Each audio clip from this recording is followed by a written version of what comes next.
Okay, in this lesson, we're going to be talking about complex numbers. Okay, some of this will be review from Algebra 2 material, some of it may be new.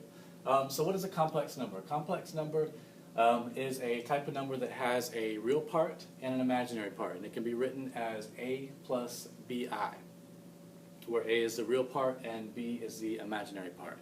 And A and B are both real numbers. Okay, so remember, imaginary numbers are the BI part. So if you just have a number without a real part, then that's an imaginary number. And remember that I isn't a variable. It represents the square root of -1. And so anytime we're raising I to a power, we've got this kind of four-step repeating process where I to the 0, like any number, is 1. I to the first power is I, or a square root of -1. When you square I, so when you square a square root, they are inverses of each other, so you get the radicand, -1, and I cubed is -I, and then it starts to repeat after that. So I to the 4th is the same thing as I to the 0 power, I to the 5th will be the same thing as I to the 1st, and so on. Okay, a couple of examples of complex numbers. 2 plus 3i is a complex number. It's got a real part, an imaginary part. 7 minus 11i. Again, 4i, if it doesn't have a real part, that's an imaginary number, which is a type of a complex number. 18, even if it doesn't have an imaginary part, okay, so if b equals 0, then that's still okay. Irrational numbers are part of complex numbers, and fractions and decimals are totally okay.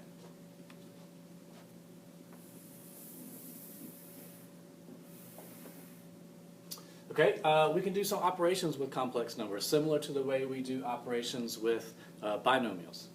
So if we are summing up two complex numbers, okay, for example, we've got these two complex numbers here. When we add up two complex numbers, we want to add their corresponding parts. So we start with the real parts. So we want to take 3 and 2.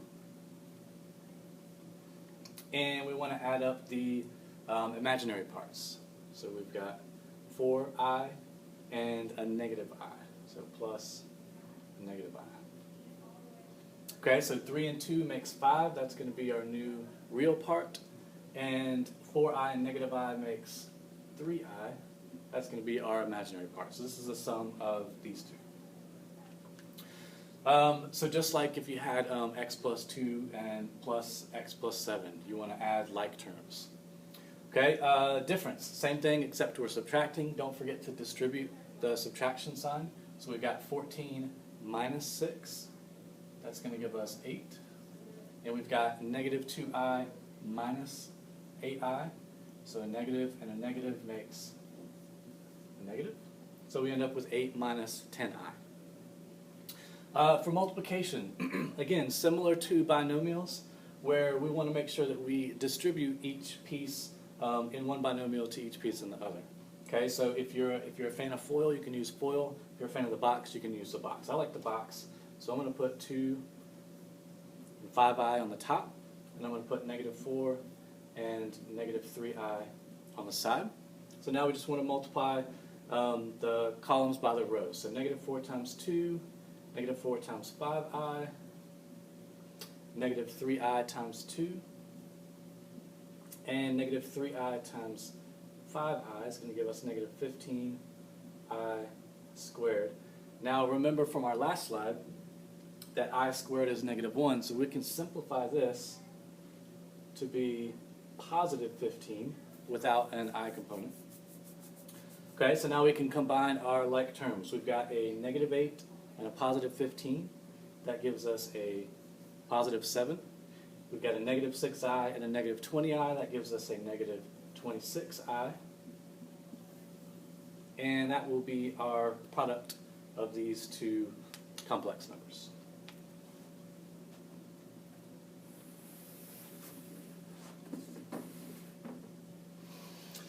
Okay, moving on to powers and conjugates of complex numbers. Okay, powers. A lot of times complex numbers will be named with z's, don't know why, but they are. So if z equals a complex number 1 plus 3i, and we're asked to find z squared, So remember, to square a number just means to multiply it by itself. So this is going to be the same thing as 1 plus 3i squared. And squaring it just means multiply it times itself. Okay, so if we did that, then you can put it in the box or you can FOIL it. So 1 times 1, we get 6i and we get 9i squared. Skipping a couple steps there. This guy is going to be a negative 9. So we've got a negative 9 and a 1. So that makes negative 8 and 6i for z squared. Okay, let's take a look at conjugates. So if you're asked to take a complex number to a negative exponent, remember negative exponents require you to take the reciprocal of the base and then make the exponent positive. So this is going to be, if we use our same z, 1 over 1 plus 3i to the first power. Okay, but we can't leave a complex number in our denominator. So this is where our conjugate comes in. The conjugate is just that same complex number, but we switch the sign of the imaginary part. So we get 1 minus 3i. Okay, and we're going to multiply by a form of 1 where we put the conjugate on the top and the bottom. Okay, so we're not changing the value, just the form. So when we do that, we get 1 minus 3i on the top. And if you notice, this is real similar to a difference of squares with binomials. Okay, and when we multiply it out, we're going to get a similar thing. We can square the first term, we can square the second term. So we're going to get, that should be subtraction, minus 9i squared. Okay, you can FOIL it or box it out if you want to see. And then remember, I squared is the same thing as negative 1. So this is the same thing as 1 plus 9. So we're going to get 1 minus 3i over 1 and 9 makes 10. Okay, we got rid of our complex number in the bottom by using the conjugate. Okay, and one of those being the conjugate.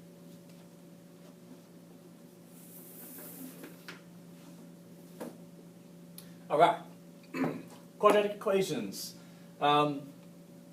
Complex numbers come into play when certain things happen with quadratic equations. So if we start off with our standard form, ax squared plus bx plus c equals 0, then the quadratic formula tells us that this is true. We can solve for x this way. And this radicand underneath the radical, b squared minus 4ac, we call that the discriminant because this value, this expression, is what determines how many roots, how many solutions this quadratic equation has, and what kind of solutions they are. So if that determinant is a positive number, if it's bigger than 0, then there's going to be two distinct real solutions. Okay, on a graph, that means that your parabola is going to touch the x-axis at two different points. Okay, whether it's open and up or down, it's going to have those two distinct real roots. Okay, if your discriminant equals exactly 0, then this part is not going to mean anything. It's not going to have any value. So you're going to be left with just a single real solution. It's going to be a double root because it's going to just touch. Okay, remember our study of multiplicity. So if it has a multiplicity of 2, it's going to just touch, but it's not going to cross. Okay, we call that a double root. And if our discriminant is less than 0, if it's a negative value, so if we have a negative value underneath the radical, that's when we get complex values, complex numbers. They always come in pairs for solutions to quadratic equations. So we get a pair of conjugate complex solutions. And graphically what that looks like is whenever we have a parabola that on our real number coordinate plane, it doesn't touch the x-axis. Okay, so we wouldn't have any real solutions to that.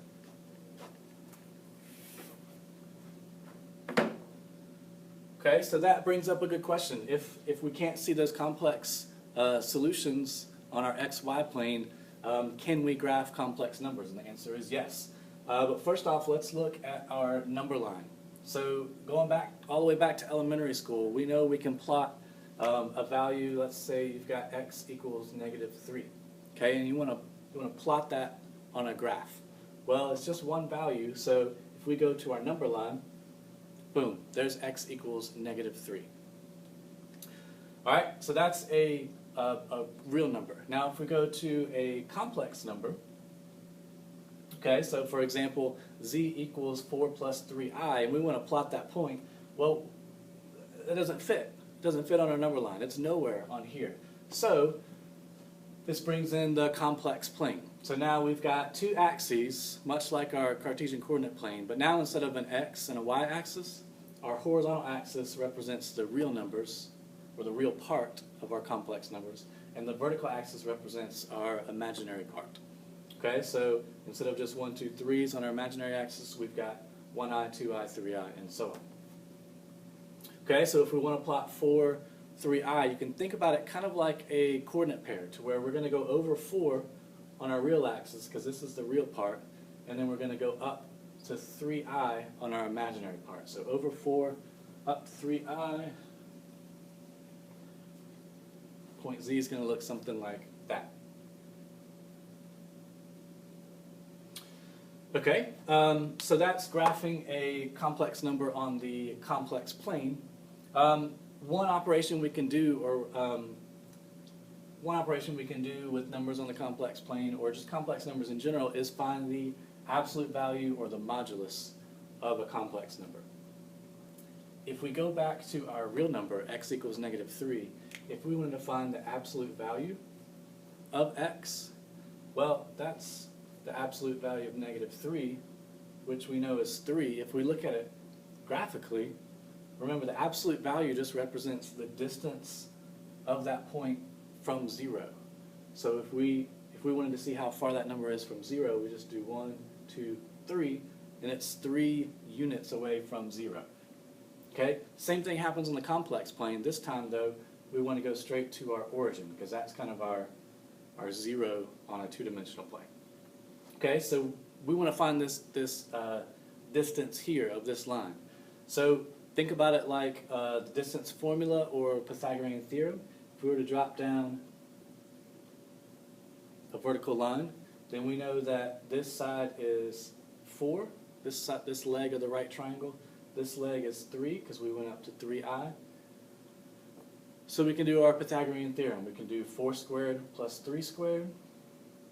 Okay, so if we want to find the absolute value of z, or sometimes it's called the modulus z, then we take square root 3 squared plus 4 squared, which is the square root of 9 and 16, which is root 25,